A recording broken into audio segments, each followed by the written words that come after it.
కొన్నిసార్లు మనము wifi camera పెడుతున్నప్పుడు మాకు కనెక్ట్ కావడం లేదు. మా ఇంట్లో ఇంటర్నెట్ ఉంది. మేము జియో ఫైబరో, ఎయిర్టెల్ ఫైబరో వాడుతున్నాం అని చెప్తున్నారు. ఇది ఎందుకు కనెక్ట్ కావాలంటే కొన్ని కెమెరాస్ డ్యూయల్ బ్యాండ్ విడ్త్‌కి సపోర్ట్ చేస్తాయి. కొన్ని ఓన్లీ సింగిల్ బ్యాండ్ విడ్త్‌కి మాత్రమే సపోర్ట్ చేస్తాయన్నమాట. మీరు వాడే ఇంటర్నెట్ వచ్చేసి డ్యూయల్ బ్యాండ్ ఇంటర్నెట్ ఉంటుంది. సో మీరేం చేయాలంటే దాన్ని కన్వర్ట్ చేసుకోవాలన్నమాట. 5 గిగాహెర్ట్జ్ నుంచి 2.4Gలోకి మీరు కన్వర్ట్ చేసుకున్నప్పుడు మీ కెమెరాస్ అనేవి ఆటోమేటిక్‌గా కనెక్ట్ అవుతాయి. అలాగే మీరు లైవ్ కూడా చూసుకోవచ్చు అన్నమాట. ఒక్కసారి మీరు కన్వర్ట్ చేసుకున్న తర్వాత మళ్ళీ అది 5 గిగాహెర్ట్జ్‌లోకి మారినా కూడా మీకు ఎటువంటి ప్రాబ్లం అనేది ఉండదన్నమాట.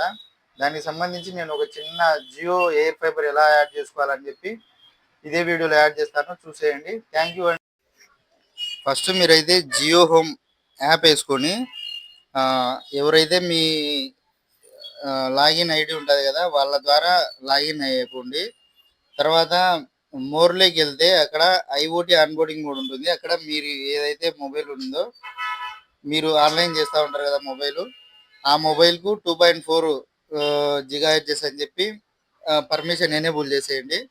తర్వాత మీరు చూసుకుంటే ఇక్కడ 2.4 గిగాహెర్ట్జ్ చూపిస్తుంటుంది అన్నమాట ఫ్రీక్వెన్సీ బాండ్.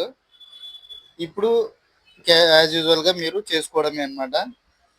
ఒక్కసారి మనం చేసిన తర్వాత మళ్ళీ అది 5 గిగాహెర్ట్జ్లోకి వెళ్ళిపోయినా సరే మనకైతే ఎటువంటి ప్రాబ్లం ఏమి ఉండదు అనమాట. ఇది జియో ఫైబర్లో ఉంటుంది. ఎయిర్ ఫైబర్ కూడా కావాలంటే